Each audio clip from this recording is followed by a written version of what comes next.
Kita ke informasi pertama dulu di Sapa Indonesia pagi hari ini.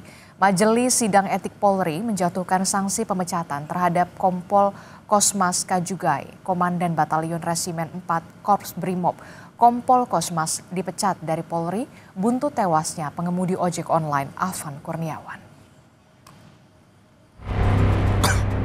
Majelis Sidang Etik Polri menjatuhkan sanksi pemecatan terhadap Kompol Kosmas Kajugai, Komandan Batalion Resimen 4 Korps Brimob. Kompol Kosmas dipecat dari Polri buntut tewasnya pengemudi ojek online Afan Kurniawan.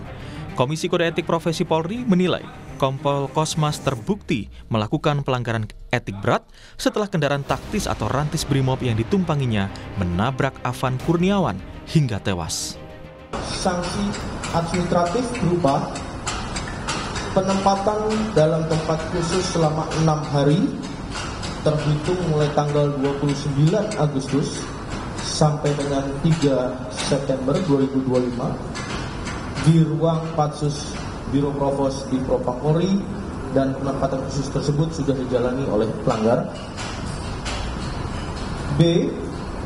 Dalam sanksi administratif, pemberhentian tidak dengan hormat sebagai anggota Polri. Usai dipecat, Kompol Kosmas menyampaikan bahwa ia tidak ada niatan untuk menghilangkan nyawa Afan Kurniawan. Kompol Kosmas mengatakan peristiwa itu di luar dugaannya dan baru mengetahui kabar meninggalnya Afan dari media sosial. Sesungguhnya saya hanya melaksanakan tugas dan tanggung jawab sesuai perintah institusi dan perintah komandan secara totalitas untuk menjaga keamanan dan ketertiban umum, juga keselamatan seluruh anggota yang saya wakili, walaupun juga dengan risiko yang begitu besar. Komisioner Kompolnas Khairul Anam menilai putusan pemberhentian tidak dengan hormat terhadap Kosmas dapat menjadi jawaban bagi keluarga mendiang Afan. Adapun keluarga Afan meminta keadilan seadil-adilnya. Itu juga mencoba untuk berinteraksi yang menurut kami kinerjanya profesional sampai mendapatkan putusan PTDH.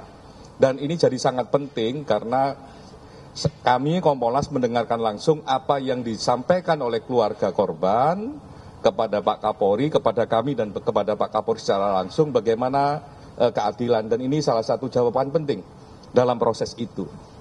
Ya, memang ini masih proses etik. Kemarin sudah diputusin, gelarnya diteruskan kepada proses pidana. Komnas HAM mencatat 10 orang kehilangan nyawa dalam aksi demonstrasi. Berbagai penyebab diselidiki, termasuk dugaan kekerasan oleh aparat. Sejauh ini tercatat setidaknya 10 orang korban meninggal dunia, di mana beberapa di antaranya diduga kuat karena mengalami kekerasan dan penyiksaan oleh aparat. Ini masih kami selidiki. Dan penyebab-penyebab yang lainnya. Kemudian yang mengalami penangkapan sewenang-wenang juga cukup banyak angkanya, sedang dikonsolidasikan di Komnas HAM.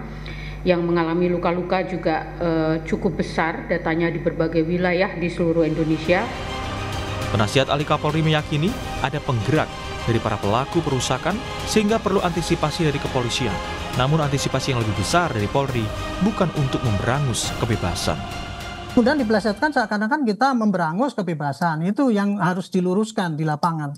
Jadi anarkisme ini karena udah terlalu terbiasa gitu ya, terbiarkan. Seperti kemarin hari pertama, hari kedua itu kan polisi kan terlalu pasif itu. Akhirnya apa? Kita diserang habis-habisan. Karena kalau waktu itu kita responsif ya, kita mesti timbul martir itu, lebih parah lagi itu kejadian kemarin akibat daripada ada musibah adanya ojol yang meninggal itu. Jelas ada penggerak Pak, cuman untuk yang gerakkan itu siapa? Itulah kita sulit untuk menangkap. Tetapi penggerak itu kita yakin ada Pak. Jadi mari kita hadapi bersama-sama.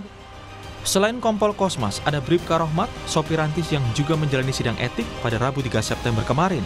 Sementara sidang terhadap 5 anggota Brimob lainnya akan digelar Kamis 4 September 2025. Baik Kompol Kosmas maupun Bribka Rohmat diindikasikan terlibat dalam kategori pelanggaran berat, sedangkan 5 anggota lain yang berada di kursi belakang kendaraan masuk kategori pelanggaran sedang. Tim Liputan, Kompas TV.